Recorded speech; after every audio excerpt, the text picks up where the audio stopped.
Hello friends, इस video में हम जानने की कोशिश करेंगे कि आपको इस बार नीट के एग्जाम में कितने क्वेश्चन एनसीईआरटी से बाहर से देखने को मिलेंगे।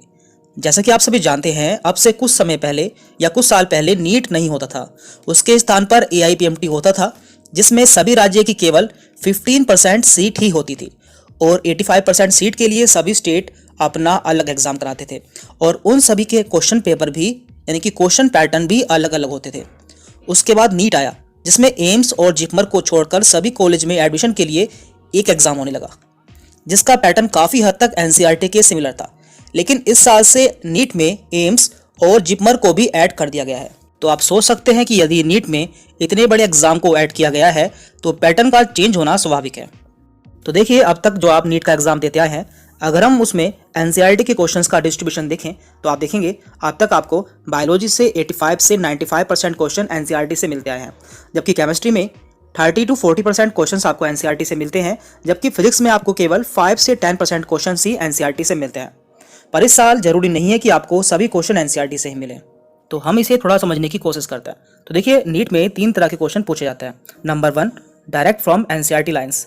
इनके लिए बस आपको एनसीईआरटी की लाइन्स पढ़नी होती है, क्योंकि आपको ये सभी क्वेश्चन एनसीईआरटी की लाइनों में से ही मिल जाते हैं।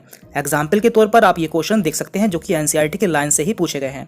Number 2, mislead questions. ये क्वेश्चन पूछे तो एनसीईआरटी से ही जाते हैं, पर थोड़ा सा घुमा फिरा कर। इसके लिए आपको एनसीईआरटी को और अच्छे से पढ़ना होता है। तो आप देख सकते हैं यहाँ पे पूछा है sexually transmitted disease which is not curable. तो यहाँ पे दिया है genital wards and genital herpes. तो यहाँ पे जेनाइटल शब्द को 2 बार यूज किया गया है आपको कंफ्यूज करने के लिए। और इसी तरह से इस अगले क्वेश्चन में आपसे कॉकरोच का एलिमेंट्री कैनाल का सीक्वेंस पूछा गया है और यहाँ पे आपको कंफ्यूज करने के लिए बीच बीच में थोड़ा सा चेंज किया है। तो इसके लिए आपको एनसीईआरटी को बहुत ही अच्छे से पढ़ना होता है। अब आते हैं नंबर 3। नंबर 3 है आउट ऑफ एनसीईआरटी क्वेश्चंस। तो कुछ क्वेश्चन ऐसे होते हैं जो कि एनसीईआरटी से आते ही नहीं, ये सभी क्वेश्चन एनसीईआरटी के बाहर से पूछे जाते हैं। एग्जाम्पल के तौर पर आप ये क्वेश्चन देख सकते हैं जो कि नीट में आया है और एनसीईआरटी के बाहर से पूछा गया है। इन क्वेश्चंस के इस बार आने के चांसेस ज़्यादा है। अब क्वेश्चन ये उठता है कि आप ये क्वेश्चंस कहाँ से पढ़ सकते हैं या फिर ये क्वेश्चन आपको कहाँ से मिलेंगे। तो देखिए, सबसे पहले आपको पूरी एनसीईआरटी पढ़नी है, क्योंकि बिना एनसीईआरटी पढ़े आप नीट का एग्जाम क्वालिफाई नहीं कर सकते। उसके बाद आपको पिछले 15 साल के सभी मेडिकल एग्जाम के क्वेश्चन पेपर सॉल्व करने हैं। आपको इन्हीं से एनसीईआरटी से बाहर से आने वाले क्वेश्चन मिल जाएंगी। एंड प्रीवियस ईयर क्वेश्चन के लिए आप ओसवाल की बुक बाय कर सकते हैं, क्योंकि इनकी बुक का कंटेंट काफ़ी अच्छा है। हम आपको बुक भी दिखा देते हैं। तो देखिए, ये ओसवाल की बायोलॉजी की बुक है, जिसमें आपको 33 ईयर्स के नीट के सॉल्व क्वेश्चन मिल जाएंगे।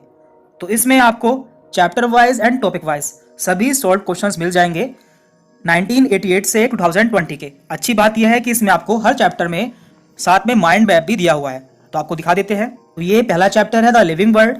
तो इन्होंने हर चैप्टर से पहले एक माइंड मैप दिया हुआ है, जिससे आप इस पूरे चैप्टर का रिविजन कर सकते हैं। आप चैप्टर देख लेते हैं। तो चैप्टर में इन्होंने सबसे पहले यहाँ पे सिलेबस दिया है, उसके बाद यहाँ पे चैप्टर एनालिसिस दिया हुआ है, यानी कि इस चैप्टर में कितने क्वेश्चंस नीट में पूछे जाते हैं। इसके बाद यहाँ पे इसके कुछ रिवीजन नोट्स दिए हुए हैं, तो ये सभी नोट्स आपके एनसीईआरटी से लिए हुए हैं। देन इसके बाद यहाँ पे प्रीवियस ईयर क्वेश्चंस दिए हुए हैं, उनके आंसर्स दिए हुए हैं एंड उनके एक्सप्लेनेशन भी दिए हुए हैं। तो ये सभी यहाँ पे आपको topic wise and chapter wise मिल जाएंगे। तो इसी तरह से इनकी ये केमिस्ट्री की बुक है, जिसमें आपको 1988 से 2020 तक के सभी क्वेश्चंस मिल जाएंगे। तो ये भी सेम पैटर्न पर बेस्ड है। आपको इसका कंटेंट दिखा देते हैं।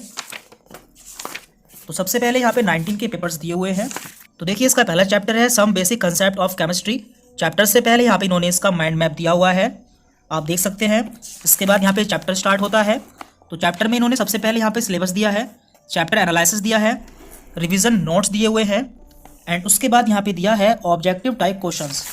तो आपको यहाँ पे सभी क्वेश्चंस और उनके सॉल्यूशन मिल जाएंगे। तो आप ये तीनों ही बुक बाय कर सकते हैं, इसमें आपको फिजिक्स, केमिस्ट्री एंड बायोलॉजी तीनों बुक मिल जाएंगी। हम आपको इसके लिंक्स डिस्क्रिप्शन में दे देंगे, जहाँ से आप इन्हें बाय कर सकते हैं।